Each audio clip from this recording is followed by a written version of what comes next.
And on the other line, welcoming him back to the podcast after a hiatus is Danny Cunningham. Danny, how are you? I'm terrific. How are you, Ben? I'm finding out that the second day of the work week, the Tuesday, is seemingly my most exhausting day. It's like I can get through Monday with, built up energy, and then by Tuesday I'm just depleted and have taxed the reserves and have to go back to square one. So I'm right plugging now along. I'm in between jobs right now, so it's as if I'm unemployed and I don't have a work week at this point. Yeah, must be nice. Must be nice. I've got about another week and a half of it, but Indeed. currently unemployed. Indeed.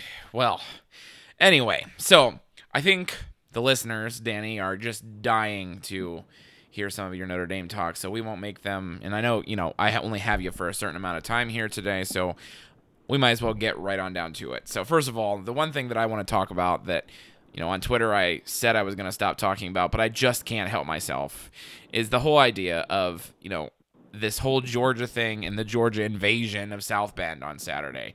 Obviously, we're going to talk about the football game, a 20-19 loss and all of that good stuff.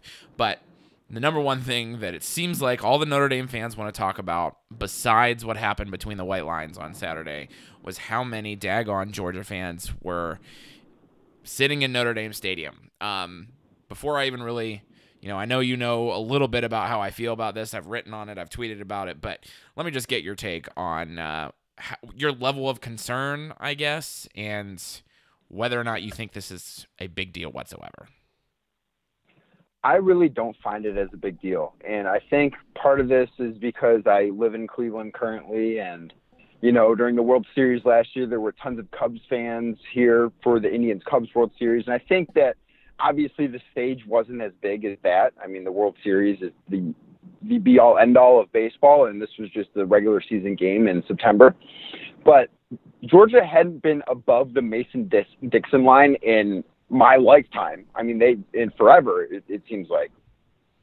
So these Georgia fans haven't had the opportunity to really travel, much be it for a big game. I mean, when was the last time, not just Georgia, but an SEC opponent had a big non-conference road game, a true road game?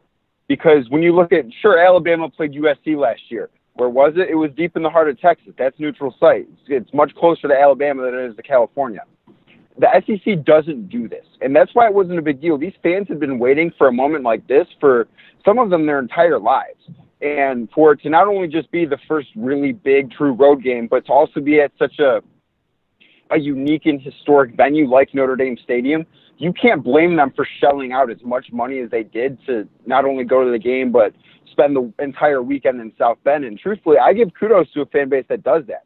Good for them. I'm happy that they got the opportunity to enjoy what a game weekend is like in South Bend and to experience a game at Notre Dame Stadium, even if they're not a fan of Notre Dame. And I had this conversation on Sunday night with Wright Thompson, who's a writer for ESPN, the magazine, and we were talking about this, and he knows that I follow Notre Dame, and we were talking, and he asked how I felt about it, and I said, game weekend at Notre Dame is something that's really special, and it's something that should be experienced by a lot of people.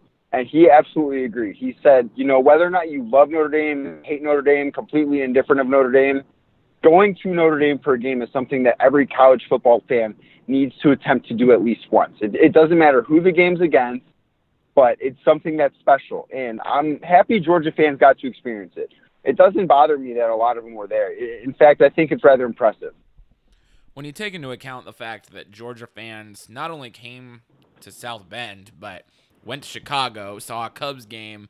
A lot of them I was talking to in the stadium were actually headed back to Chicago on Sunday because the Falcons played the Bears on Sunday.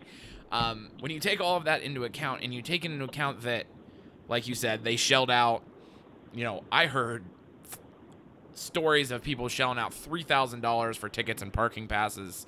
As you drove from Mishawaka on the way to the stadium, there's like a stretch of houses that are clearly houses that like people rent out. Like they get out of town for the weekend and they rent out their house to people to come stay there. And there were Georgia tents in front of these houses. obviously this was a big deal for them, I suppose, as far as, they made a vacation out of this. And, I said to a lot of people that this was, first of all, you can't say that Notre Dame has lost its relevancy, but then talk about how exactly all of these fans, not players, want to go to South Bend and see a game. And I thought that was like very, very telling that whenever I walked on Notre Dame's campus, like it wasn't the place where there were the most Georgia fans was that little lawn between Touchdown Jesus and the entrance to Notre Dame Stadium. And, like, there were Georgia fans, like, falling over each other, like, making human pyramids, like, getting up on people's shoulders and, like, mimicking Touchdown Jesus. Like, this was a big deal for people. And I don't know. To me, like, if you're a Notre Dame fan, you can be upset with, raised ticket prices. You can be upset with the product on the field. You can view your ticket selling experience as, I'm going to stick it to Notre Dame because, I want these other fans in the building because I want Brian Kelly fired. And you can go on whatever crusade you want. I just think it's stupid. And I think it's ridiculous. And the other thing is the numbers that I was seeing, like, people estimate as far as the number of Georgia fans were, like, completely just ridiculous. Like, there's a certain, like, teams that wear red, first of all, like, it's a known psychological, scientific fact that red is, like, this intimidating color that sticks out. So when you sit, like, all of these people sitting in red, amongst people that are sitting in navy blue, yeah, the red's going to stick out. But, like, you can't tell me that there were 40K Notre Dame or Georgia fans in that stadium. That would be over half the stadium. Wasn't true. Wasn't close to being true. I'd be surprised if there were 30. Like I've been continually harping on, 23 to 25K sounded about right to me. Maybe it's a little bit more than 25K, but for crying out loud, like, I don't know. And I don't know. I think this might be the end of my rant. Like, I just feel like I have so many things to rant on. There's so many ways to go with this.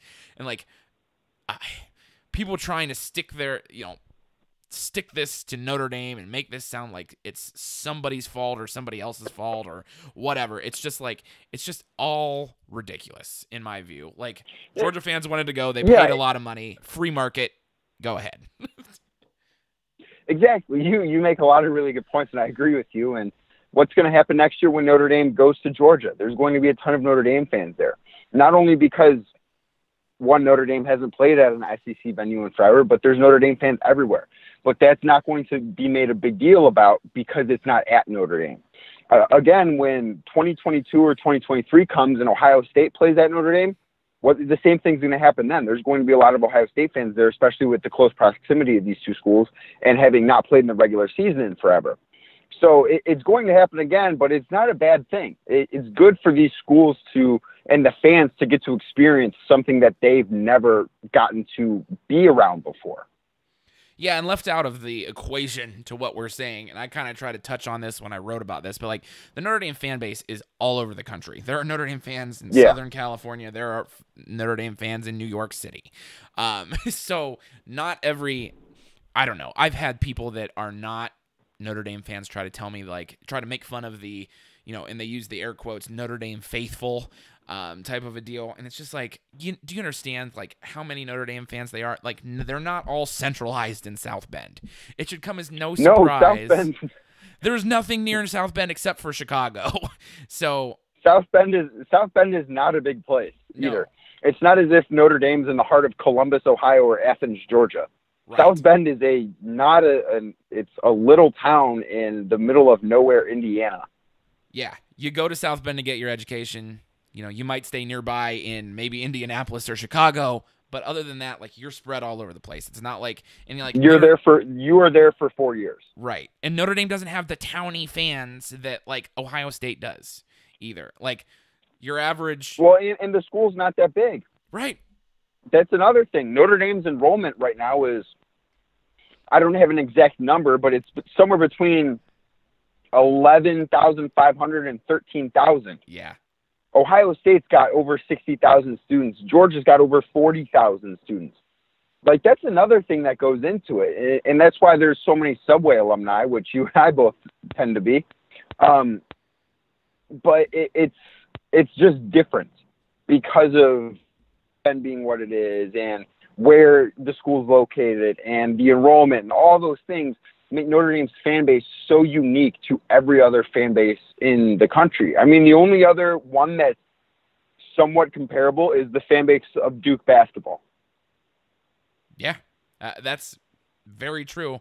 Last thing that I'll say on the topic is that every year, I don't know the numbers on Stanford Stadium, but I know it's smaller than Notre Dame Stadium. Every year, 10 to 15,000 Notre Dame fans go out to Palo Alto or, make their trip from somewhere in California to go to Palo Alto, and it's not that big of a deal. It's not like Stanford fans are saying, fire their head coach because, Notre Dame fans invaded the stadium. Like, it's ridiculous. How could you possibly place this on Brian Kelly? Like, there are a lot of criticisms you can put on Brian Kelly as a coach, but to criticize Brian Kelly because Georgia fans are at this game is absolutely ludicrous and probably the wildest criticism of anyone I've ever heard. Speaking of Brian Kelly criticism, that's a good segue to what I wanted to talk about next. There's a lot to take from this Georgia game, and we haven't really even talked about anything that's happened between the lines yet, and I want to get to that here in a second. Oh, hey, you texted me, and I forgot to turn my volume off. I didn't hear it, but I'm stuck. Wow. I'm stuck in traffic, so we can go a little bit longer. It's going to take me a little bit longer to get where I need to go. Oh man, sounds good. All right. So, anyway, I lost my train of thought. Okay, Brian Kelly. So, first of all, you can kind of start with. Well, you can start a lot of places, but number one is his press conference demeanor. We've talked about this a little bit before. I periscoped the Sunday after the game. I talked about how I thought, his answer to the question of, like, how is this Georgia loss? How do you keep it from turning into what you experienced last year? He got pretty passive-aggressive. It kind of came out of nowhere. Part of what I didn't articulate... I wouldn't even call that passive-aggressive. That was just aggressive. Yeah, that was aggressive. You're right. There was nothing passive about that. But, like, the rhetorical question, like, is that good enough for you?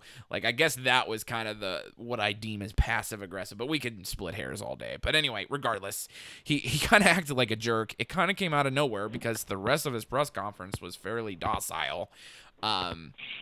He was being lobbed the easy questions, I think, but hey, whatever. And the first, like, somewhat difficult question, he kind of exploded a little bit. And, he's since come out and he said, I was in the heat of the moment. I don't like to think about last year. I live in the moment. My bad. But, since then, there's been the backlash that he doesn't respect women. This is why, I saw someone post in a Facebook group, and, like, one of these days, I think what we need to do is we need to record a podcast where we just, like, go through, and we don't name people, but we read people's ridiculous Facebook posts in these groups. Oh my goodness. I am so here for that. And getting back to what you said about him living in the moment, anytime I hear someone say I live in the moment, I just think of the How I Met Your Mother episode. And if you watch How I Met Your Mother, you know exactly what I'm talking about. If you don't watch it, that doesn't concern you and you're lost. But when Ted's in college, and someone said, "Are you from Ohio?" He goes, "My parents live in Ohio. I live in the moment." I had forgotten about that moment until you brought it up. But I don't know. So to the actual question, I suppose, like, what did you think about Brian Kelly and his press conference demeanor? And, like, has Brian Kelly, like, lost touch with the media, and is this something that we should really even be talking about when it comes to him as a football coach? First of all, let me start upon it being a woman asking the question. I don't think it matters that it was a woman. I think Tim O'Malley from Irish Illustrated or Matt Fortuna from The Athletic or anyone that would have asked that exact question would have gotten the same response. I don't think this is Brian Kelly being misogynistic or anything along that lines. I just want to get that out of the way. I think I could have asked that question and he would have reacted the same way. I think it has nothing to do with the fact that a woman asked the question. I just want to put that out there. I don't think he handled it correctly. He did lose his cool a little bit, but at the same time, I think that this is something that people are nitpicking because Notre Dame lost. If he answers a question like that after a win, no one cares. It's because he lost. People are looking for every way to jump on and make things worse, and this is one of them. He didn't handle it correctly. There's no denying that. But I also think that this is a bit overblown because it's coupled with a loss. If they would have won 20-19 and someone would have asked the question and he would have given a similar response to a different question, no one says a word about it. Everyone's like, oh, Notre Dame beat an SEC team. That's what the storyline is. But because they lost, it's, oh, Brian Kelly, what's wrong with him? He can't handle the media now. And how hot is his seat? And stuff like that. So to the spirit of the actual question that was asked, because I agree with you, I don't feel a need to rehash what you said because I don't need to waste our time. But to the spirit of the question then, the question was something along the lines of, and I don't know the exact wording, it doesn't matter, but we lost 7 out of 8 games by 8 points or fewer, 1 possession or fewer last year. We start with our first loss. I mean, we get a good win against Temple. A convincing win against Temple is what made that a good win. Looks really good. Get under the lights, prime time, and then it's the same old, I guess you could say. And they lose a close game, a game that they should have won, a game that would have done a lot for the morale of your program, the morale of your fan base, all of that good stuff. I believe, and I apologize if I butcher this stat, but Notre Dame is like 1-9 in the last 10 games that they have played that have been decided by 1 possession or fewer. Obviously, pretty much all of last year is grouped into that, and then some close losses in 2015 are as well. So all the losses last year, except for USC. Right, so that's the 7. Stanford loss in 2015. Yes. The Clemson loss in 2015. Yes. That's what? That's 9? That's your 9 losses, or that's your 8 losses, plus Georgia's 9, and then the win against Miami last year is the 1 win. If I believe I'm correct. That would seem to be the case, yes. So I don't think that this loss is a huge deal. It doesn't hurt as bad as a lot of people want it to hurt. Here's my thing. This team wasn't a team that was ever going to win a national title this year. A lot of people predicted 8-4, 9-3, 7-5 for Notre Dame with the young team, a brand new coach staff, everything that went into it. Everyone's saying 8-4, 9-3. Okay, that's what is expected. That's what fans should be happy with. In that prediction, beating Georgia wasn't necessarily part of one of those wins. You know, if you can beat now 1 or 2 of USC, Stanford, and Miami the rest of the year, you've got to be happy. Coming into the season, sure, you wanted to beat Georgia, but you couldn't necessarily expect Notre Dame to beat Georgia. Georgia's a better program right now. They're more talented. They're faster on their defensive line, and that gave Notre Dame fits. This really shouldn't have been an expected win for the Irish. It would have been great. It would have been a huge night for the program if they could have upset Georgia, beat a true SEC power. But coming close and belonging on the same field as them, and I'm not a moral victory person, but you've got to feel good about the direction that the program is headed after last Saturday night, even though they didn't come away with the win. So let me tell you how I was feeling during this game, and let me ask you then after I tell you this, if it's somewhat concerning that I was feeling this way. So I'm sitting there. It's 3-0 Notre Dame. I'm feeling like, okay, we got points on our first possession. Wonderful. Georgia ties it up. Okay, great. We go up 10-3. I'm pretty ecstatic at that point. I feel like this couldn't go a whole ton better than it could. And like this is about how I expected it would go if things were going to be going well for Notre Dame. Georgia responds. Notre Dame goes up 13-10. I'm thinking to myself, if we can go into the locker room up like 16-10 or better yet 20-10, we can win this game.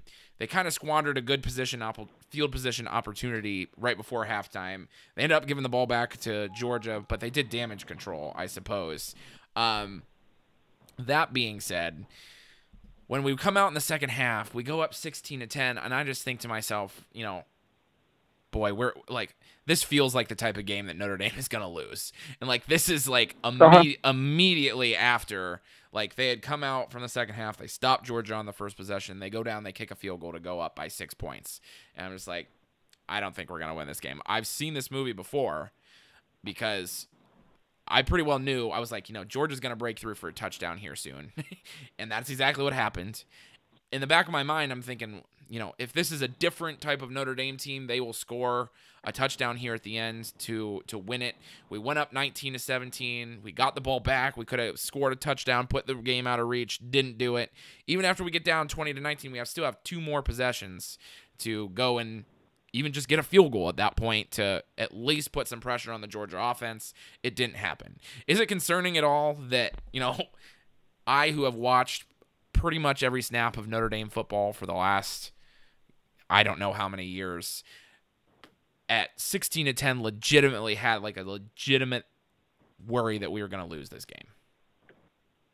It's not concerning because that's how you've been conditioned over the past couple of years. But that's why I think it's concerning. Sure, but I disagree here because I think last year this Georgia team would have been the second best team on Notre Dame's schedule behind USC. And last year, I don't think Notre Dame would have competed the same way with Georgia. I think it felt a little different. It felt like Notre Dame wasn't going to let this one get away. Offensively, they looked too young, especially at quarterback, and I don't know if offensive coordinator Chip Long necessarily unleashed Brandon Wimbush the way I would have liked to see it happen, but the defense looked really good, and that's one of the positives that I'm taking away is that this defensive front looks very good, and everyone was able to tackle. They held Nick Chubb in check part, which was something if you would have said, I know he's been hurt since, but if you would have said a couple years ago that Notre Dame would have been able to handle him the way he was, I would have called you crazy. So I think there's definitely positives. Just because they lost by 1 and it was yet another 1 possession loss doesn't mean that it's not different. Okay. So where do we go from here? You mentioned some things that I want to touch on, quite a few, and it's almost hard to pick which one I want to touch on first. Because I make so many good points. Well, sure. Yeah, I'll give that one to you. So let's talk about some of the things that we're most puzzled about coming out of this game, because I think that there are some things that, I think we can expect Brandon Wimbush to look young at times. I think that that's a thing that's going to happen, last Saturday, next Saturday, all the Saturdays in between then until, mid-season at the very least. Certain things you can write off, but let's talk about things like player personnel. I don't know what your take on this situation is, but to me, it seems like, and part of the reason I guess I get concerned is because there have been instances in the past, couple years under Brian Kelly's tenure where I've been watching a game and I think to myself, if only they would start doing this more, or if only they would try something else more. And then it's like they find some sort of a rhythm or something, and then it's too late. In this one, it was, where are like the over the middle routes to guys like Chris Fink? They hit on 1 or 2 of those in the fourth quarter. Wasn't enough. Where is CJ Sanders on offense? Yeah, CJ Sanders is one as well. I mean, is MIA through the first 2 weeks. Absolutely, except in the return game, and he hasn't really done a whole lot in that regard either, if we're being honest. But so other than having one get called back. Absolutely. Yes, you're right. Which was still fun to watch. It was. The people were so stinking confused in the stadium, by the way. Georgia fans. So you were there on TV. The camera crew started following like guys jogging off the field. There were probably 4 or 5 Notre Dame players that assumed he was down. And they just started jogging back towards Notre Dame's sideline because it happened on Georgia's sideline is where he was tackled. And obviously he took off down that sideline, but the camera crew followed like Nick Wisher and like 3 or 4 other Notre Dame players that were starting to jog back over towards the sideline. And then it just like all of a sudden panned, and there you see CJ Sanders running down the sideline and no one is chasing him. And Mike Tirico was like, I don't think they blew a whistle. And it was just a really confusing moment for everyone involved. I I can't speak to if a whistle was blown, but there were multiple referees, making the hand motion, like the stop the clock hand motion above their head that the refs do, that I can't very well, if you were watching me, you'd know exactly what I was talking about. But, there were multiple refs that clearly thought that the play was dead. There was one or two refs that were still going with it, probably thinking like, well, let's not blow this because we can always bring it back. And I don't know, but it was a confusing Which is the right way to do it. Absolutely. That's the right way to do it. Absolutely. Because it's easier if it's inconclusive and you can overturn it and bring it back. That's great. But if it's not, you can't put a touchdown on the board. Absolutely. So, we've hit on one. Where's CJ Sanders? Here's another one for you. Where are the players? People want to talk about Dexter Williams, and we'll talk about him in a second. But my question is, where's Chris Fink more often? He seems to be one of the better receivers on this roster, one of the more consistent receivers. We can at least put it that way. Maybe not the most talented, but definitely more consistent. And then where are guys like Miles Boykin and Chase Claypool, who are, let's just say it how it is, they are bigger than most defensive backs they're going to play. Why are we running out on every play a lineup of Alize Mack, who's been non-existent, Equanimeous St. Brown, who had corner and safety coverage on him all game long, and then Freddie Canteen. He was really respected. Oh, yes. Oh, he sure was. And Freddie Canteen and Cam Smith, who, are good football players in their own right, but this is their first year in the program, and they're not Miles Boykin and Chase Claypool, who can potentially go get a ball over a receiver.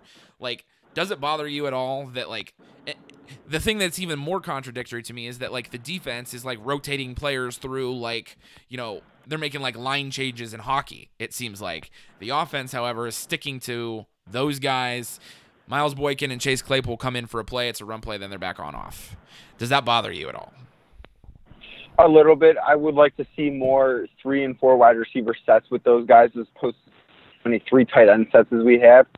I know Notre Dame's in a weird position because they've got 5 scholarship tight ends right now between Durham Smythe, Nick Wisher, Alize Mack, as long as Brock Wright and Cole Kmet. But there are sets where there's 4 tight ends on the field when they have Brock Wright line up at fullback, which is, in this day and age, something no one else does. And it's not something I'm necessarily a huge fan of. I would like to see more of Miles Boykin, more of Chase Claypool, I want to see them open it up a little bit more. See what you can do, especially when you get down in the red zones. Use those bigger receivers.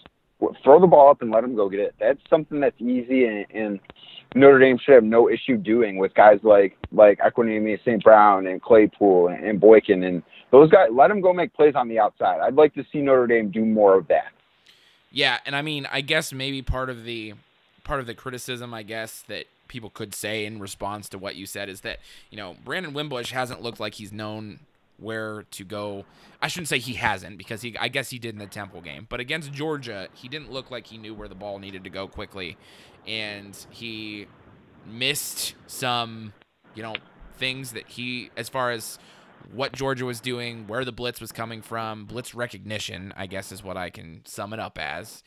And, that played a part into it as well. I think you were probably limited in the types of things you can do, maybe. I'm not Brian Kelly. I don't know. But I don't know. I guess what I expected coming into the season was that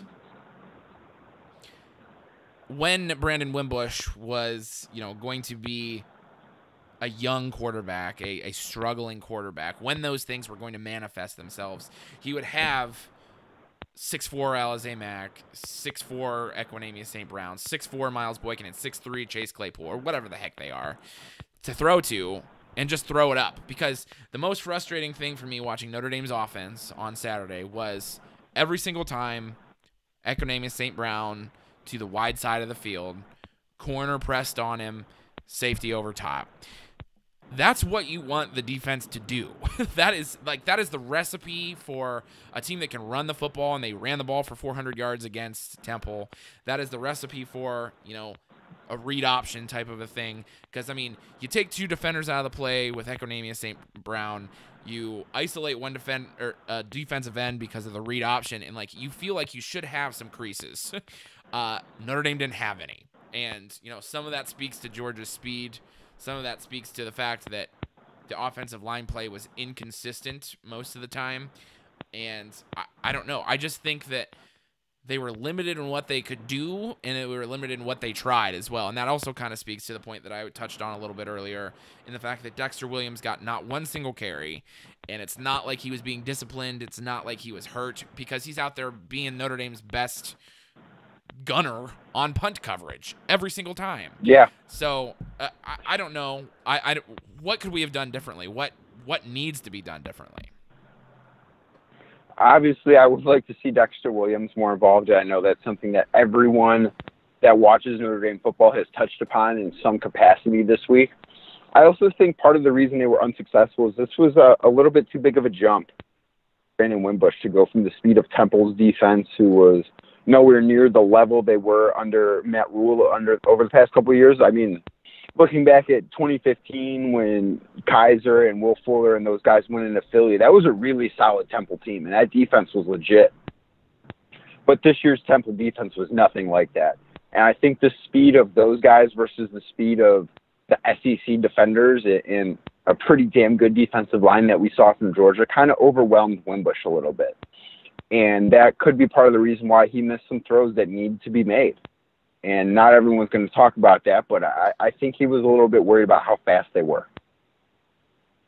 Yeah, Irish Illustrated podcast did they talked about, and I didn't really realize this, but they were absolutely right. In the Temple game, you almost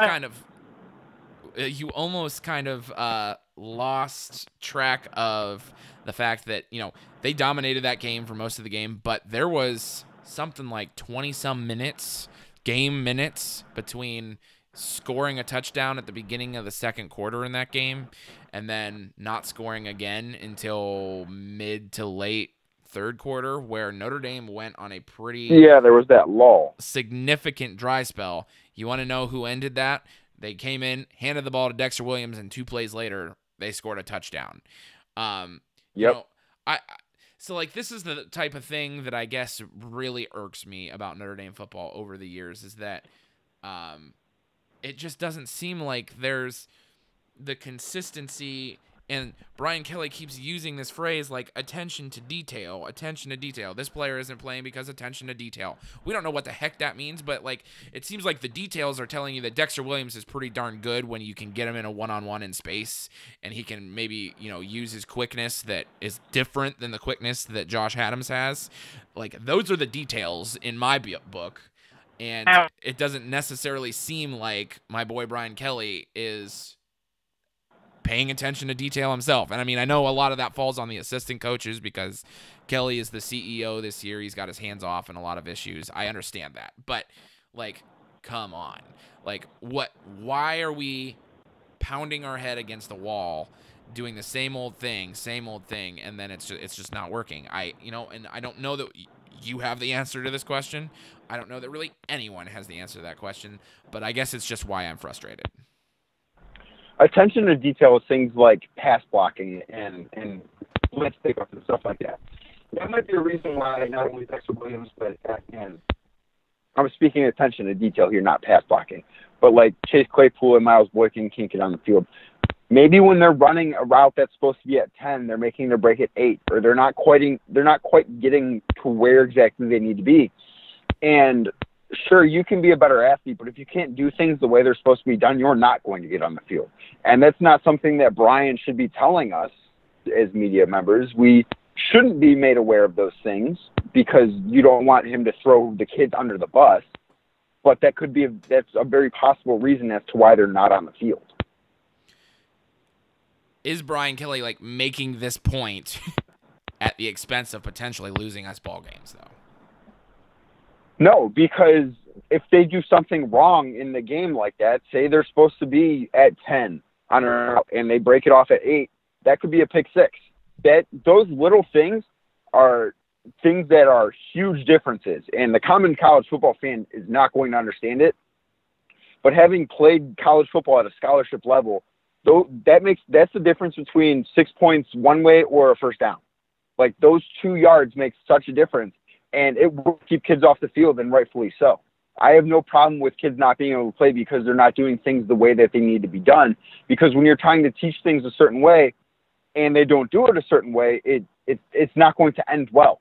And on another point, if they're not doing things the right way and still get on the field, what kind of precedence is that setting for the rest of the kids in the program? I think you make good points. I got to throw this disclaimer out there that, you and I obviously don't know what goes on at practice and what's going on with that. We don't know why Kevin Stepherson is supposedly suspended for the first 4 games of the year. We don't know the answers to these questions. It's all speculative, I guess, at this point. I mean, that's how Notre Dame is, and that's how Brian Kelly is as well. But it is, I don't know. It's just, I guess, at this point in where we're at as a program for Notre Dame, like, you expect to have more answers to those types of questions, like who your playmakers are, especially given that, like, the receiving core is, something that was a question coming into last season. You answered some of those questions in the fact that, can Equanimeous St. Brown be a number 1? Yes. Do they need to find some other receivers to go around him? Yes. But you had all last year to do some of those things. And, like, even the receivers like C.J. Sanders that you mentioned that were making an impact last year, Kevin Stepherson, he's supposedly suspended for lack of attention to detail, which probably is an off-the-field type of thing, obviously. But, like, that could be not turning in assignments in school. Absolutely. That's an attention to detail thing. Right. Absolutely. You're right. So, but it's just, like, when are we going to find the answers to some of these questions? Like I say, like, that's not necessarily a question for you. That's a rhetorical, because I don't think that there is necessarily an answer. The point is that we need to find them and by we, I mean Brian Kelly needs to find the answers to these questions, because, like, I'm a person that doesn't think that Brian Kelly's on, like, the scorching hot seat, but, like, I also recognize that, like, you can't just mess around forever. And it seems like we're just in, like, a continual holding pattern to me.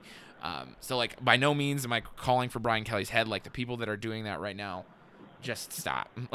Like, don't ask for Bob Stoops. Don't ask for whoever the heck else you want.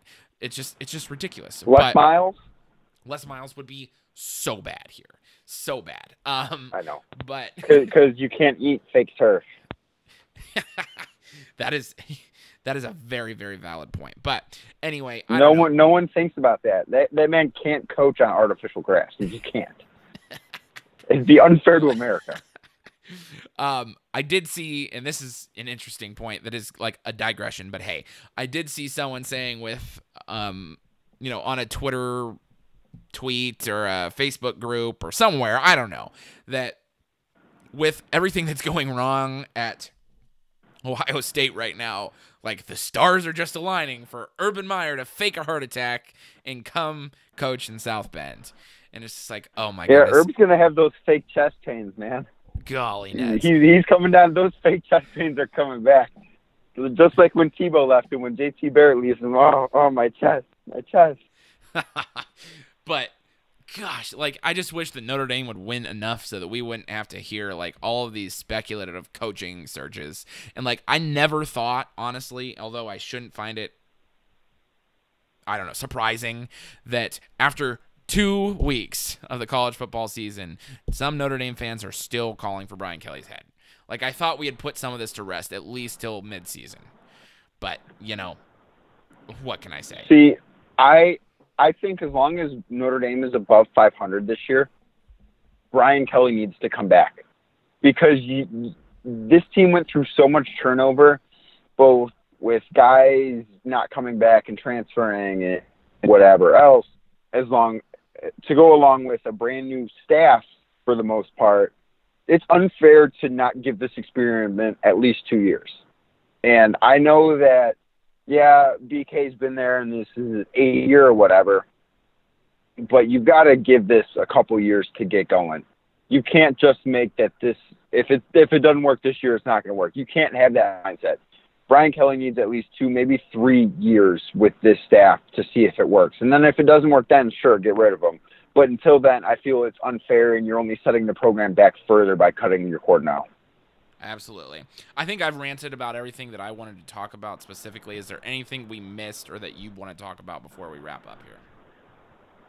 We can talk about how Ohio State lost. I know it's not an Ohio State podcast, but that's always fun. Well, that'll have to be you, because I honestly did not watch a single snap of the game. Oh, yeah, you weren't. You weren't there. Oh, it was great. Did you see Baker Mayfield the OU flag at midfield? I did. I was so upset that he apologized for it. Yeah, I didn't think there was. But I thought it was great. Do you remember when Michigan State did that at Notre Dame Stadium? I do. 10 years ago. I was there. Yes. They missed I was not there. They went to the 35-yard line, which didn't make a lot of sense to me, even when I was that was the same. That was 2005. That was the same year as the Bush Push game. So I was at both Bush Push and that Michigan State game that they lost in overtime, and even in my 14-year-old mind, I thought they missed the 50-yard line. What are they doing? Baker Mayfield got right inside that blocko. Oh. Yeah. So while I do bring up Baker Mayfield, let's do some general college football here. Who's at the top of your Heisman list right now, Ben? Oh, man. That's a really great question. I haven't truthfully given it a whole lot of thought. And since you're putting me on the spot, I kind of can't think of anyone. Tell me who's on the top of your list, and maybe I'll come up with something as you talk. It's hard to not put Lamar Jackson and Baker Mayfield at 1 and 2. Either order is fine with me. I also think Josh Rosen, after his Week 1 comeback against Texas A&M and a very solid Week 2, it's hard to not have him up there as well. And I think Sam Darnold's got to be around the top 5, but struggling with Central Michigan before blowing out Stanford is kind of peculiar, I guess, and odd. But kind of in that area, also Saquon Barkley from Penn State has been impressive thus far.